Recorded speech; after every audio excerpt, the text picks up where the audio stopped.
Two Democratic women face off in Connecticut for Esty's seat.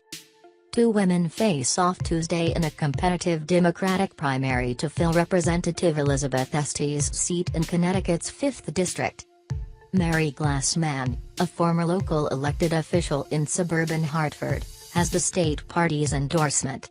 But Johanna Hayes, a former National Teacher of the Year, received enough support at the party convention to qualify for the primary ballot.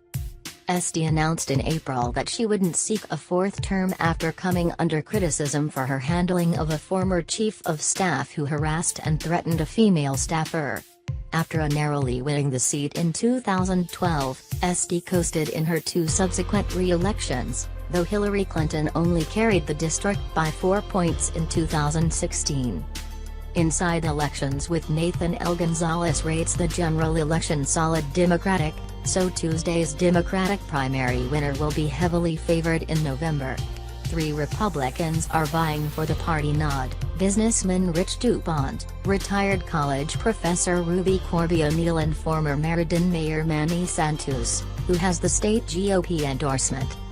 While Glassman and Hayes have very similar policy views, they bring diverse backgrounds to the table.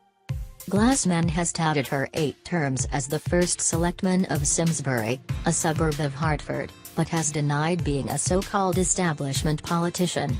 Hayes, during a debate last week in Newtown, reminded voters that Glassman left her position as Simsbury's top elected official over a pay cut dispute. Glassman won the U.S. Chamber of Commerce's endorsement Monday, a rare win from the traditionally conservative group. She has a clear vision to champion free trade, develop a sound immigration policy, fix America's crumbling infrastructure, and support students from classroom to career, Ken Johnson, Director of Public and Congressional Affairs for the Chamber, said in a statement. Hayes decided to run at the encouragement of Connecticut's junior senator, Democrat Christopher S. Murphy. A Waterbury Public Schools administrator, she is running on an anti-establishment platform, saying her lack of political experience may be her greatest asset. "I am not so far removed from the concerns of the people of this community that I will forget about you when I go to Washington," she told delegates at the Connecticut Democratic Party convention in May, the Hartford Courant reported. Hayes also spoke of her journey from teen mom, attending college at night and working during the day, to being named the 2016 National Teacher of the Year.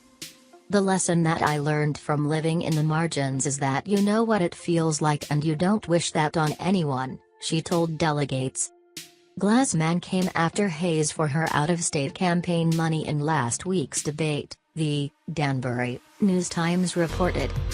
"My campaign has raised 85% of my contributions right here in Connecticut and my opponent has received 35% of her money from in-state," Glassman said, also noting that Hayes accepted money from a church that does not support gay marriage. Hayes responded that while she supports gay marriage, she does not plan to return the donations. Hayes has outraised the other candidates in the race, according to Federal Election Commission records, bringing in $461,000 through July 25, the end of the pre-primary reporting period, to Glassman's $457,000.